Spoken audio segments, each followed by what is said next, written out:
Hi అండి, ఈరోజు chicken చేస్తున్నానండి. నేను చికెన్ కర్రీ అంటే కోడి కూర రాగి సంగటి చేస్తున్నానండి ఇంట్లో ఈరోజు. మరి ఈ చికెన్ చేయడానికి కావాల్సినవి ఇదిగోండి, అల్లం పేస్టు, మరి ఉప్పు పసుపు వేసి ఉడకబెట్టుకుంటానండి. ఫస్ట్ చికెన్ని ఉప్పు పసుపు వేసి ఉడకబెట్టుకొని తర్వాత దానికి కావాల్సినవి టమోటాలు, కరివేపాకు, పచ్చిమిరపకాయలు, ఆనియన్, కొత్తిమీర, పుదీనా అండి. మరి చికెన్ కర్రీ చేసుకుందాము. ఫస్ట్ ఇది నీసు వాసన పోయే వరకు కొంచెం వాటర్ వేసుకొని చికెన్ ఉడకబెట్టుకుందామండి. స్టవ్ మీద పెట్టుకొని చికెన్ ఉడకబెట్టుకుందాము. చికెన్ కర్రీ స్టార్ట్ చేద్దామండి. ఫస్ట్ ఆయిల్ వేసుకుందాము.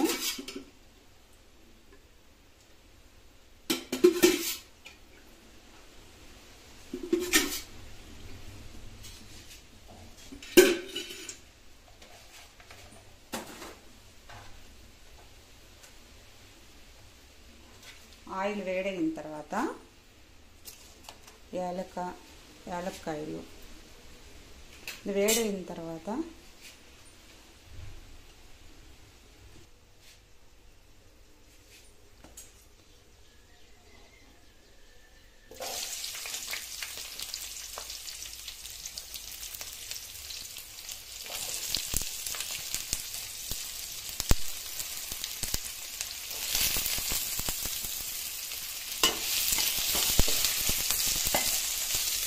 బిర్యానీ ఆకు, చెక్క, లవంగ, ఒక యాలక్కాయ అవన్నీ వేసానండి. వేసి ఫ్రై చేసుకుంటున్నాను.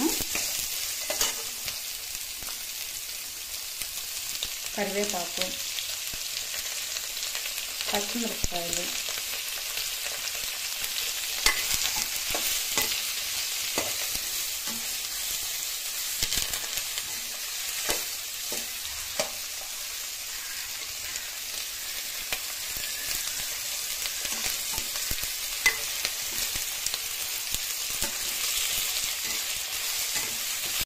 బాగా వేగిందండి. ఆనియన్ బాగా ఎర్రగా వేగింది.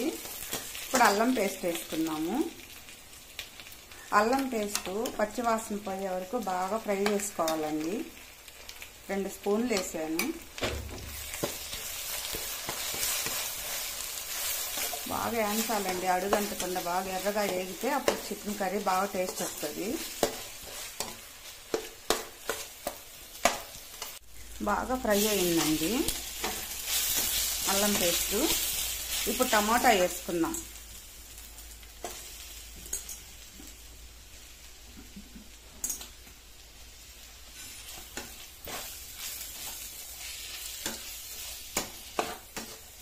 టమాటా వేసుకొని కొంచెం ఉప్పు వేసుకున్నామండి అడుగంటకుండా.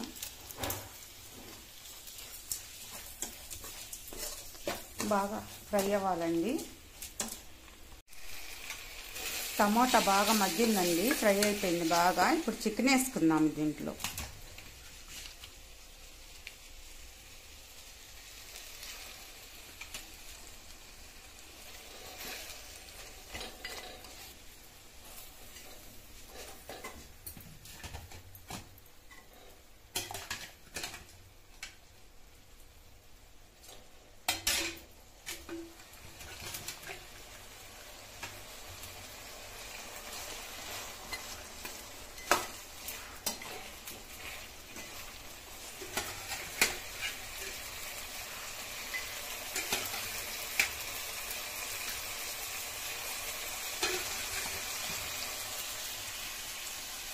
ఈ చికెన్ ఉడకబెట్టిన వాటర్ ఉన్నాయి కదండి, చికెన్ ఉడకబెట్టిన నీళ్లు ఇవి లాస్ట్లో పోసేసుకుందాం. కారం వేసుకున్నాక పులుసుకి ఇది బాగా ఫ్రై అవనిచ్చి దీంట్లో ఇందాక ఆల్రెడీ వేసుకున్నాం కదండి, మళ్ళీ కొంచెం పసుపు వేసుకుందాము.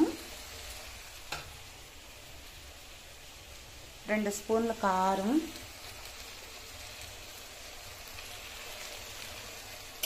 కొంచెం కారం ఎక్కువే పట్టద్దండి చికెన్కి. కొంచెం తక్కువ వేసుకుంటే నీసు వాసన వస్తుంది, బాగుండదు.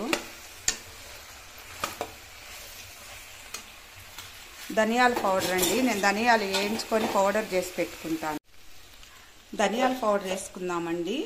నేను ధనియాలు వేయించుకొని పౌడర్ చేసుకుంటానండి. ఇంట్లో చేసి పెట్టుకుంటాను. కొంచెం గరం మసాలా,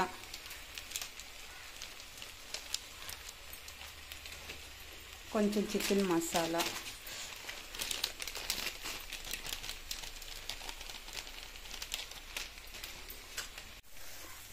బాగా ఫ్రై అయిపోయిందండి. కొంచెం ఉప్పు కూడా వేసుకుందాము. ఇందాక ఉడకబెట్టుకునేటప్పుడు కొంచెం వేసుకున్నాము, ఇప్పుడు కూడా వేసుకుందాం కొంచెం.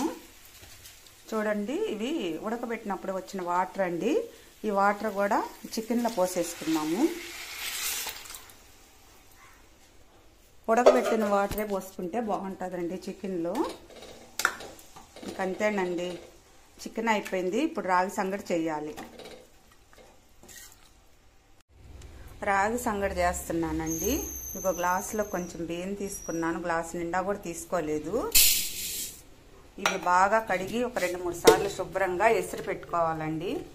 కడిగి బియ్యం పెట్టుకోవాలి. బాగా ఎసురు ఎక్కువగానే పోసుకోవాలండి. చూడండి, ఎసురు కాగుతా ఉంది. బియ్యం వేసేసుకున్నాను రాగి సంగటికండి. ఇక చికెన్ కూడా బాగా ఉడుకుతుంది. వేసేసానండి. కొత్తిమీర, పుదీనా అన్నీ కూడా వేసాను. చిక్కబడుతుంది. చిక్కబడిన తర్వాత స్టవ్ ఆపేసుకుంటే రాగి సంగటిలోకి కోడి కూర రెడీ అయిపోతుందండి.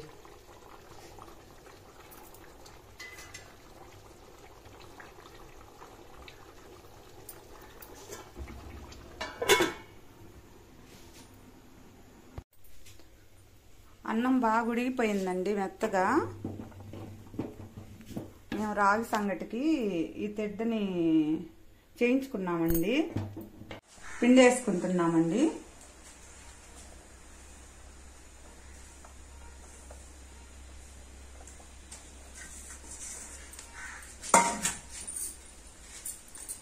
పిండి వేసుకున్న తర్వాత కొంచెం సేపు ఉడకాలండి. పిండి అన్నంలో ఉడకాలి.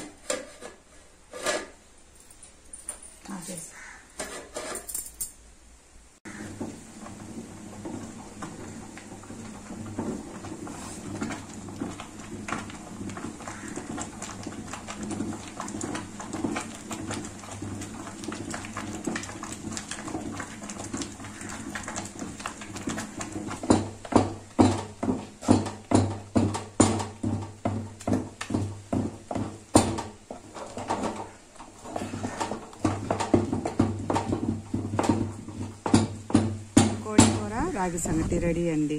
Please subscribe.